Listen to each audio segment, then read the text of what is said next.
नमस्कार, मी साक्षी पाटील.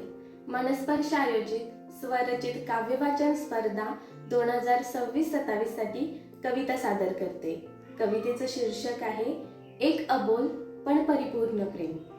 कवितेची सुरुवात करते. हो, करतो मी तिच्यावरती प्रेम, पण तिला न सांगता, आणि तीही करते माझ्यावरती प्रेम, पण मला न सांगता. आमच्या दोघांच्या प्रेमातील इतकाच काय तो अडथळा, तिचा बंगला मोठा आणि मी राहिलो जातीनं वेगळा. या जातपातच्या चक्रव्यूहात अडकली आमच्याही प्रेमाची होडी. या जातपातच्या चक्रव्यूहात अडकली आमच्याही प्रेमाची होडी. ना हाती माझ्या वल्ल, न ठाऊक तिला समुद्राची खोदी.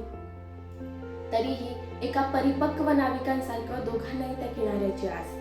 तरीही एका परिपक्व नाविकांसारखं दोघांनाही त्या किनाऱ्याची आस. तिचा हा अट्टहास आणि मला नुसताच ध्यास. याच लाटेच्या हिंदोळ्यात अनेकांनी आपलं आयुष्य संपवलं. याच लाटेच्या हिंदोळ्यात अनेकांनी आपलं आयुष्य संपवलं. तरी लाटेचं म्हणणं एकच, माझं कुठे काय चुकलं.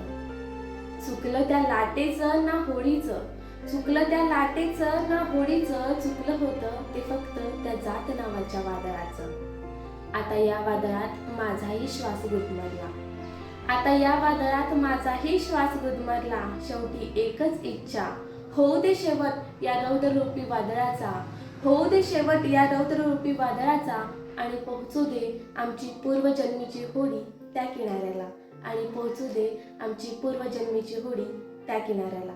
धन्यवाद. व्हिडिओ आवडल्यास व्हिडिओला लाईक करा, शेअर करा आणि हो, चॅनलवर नवीन असाल तर सबस्क्राईब करायला मात्र विसरू नका बरं का. पुन्हा भेटू एका नवीन व्हिडिओसह. तोपर्यंत नमस्कार.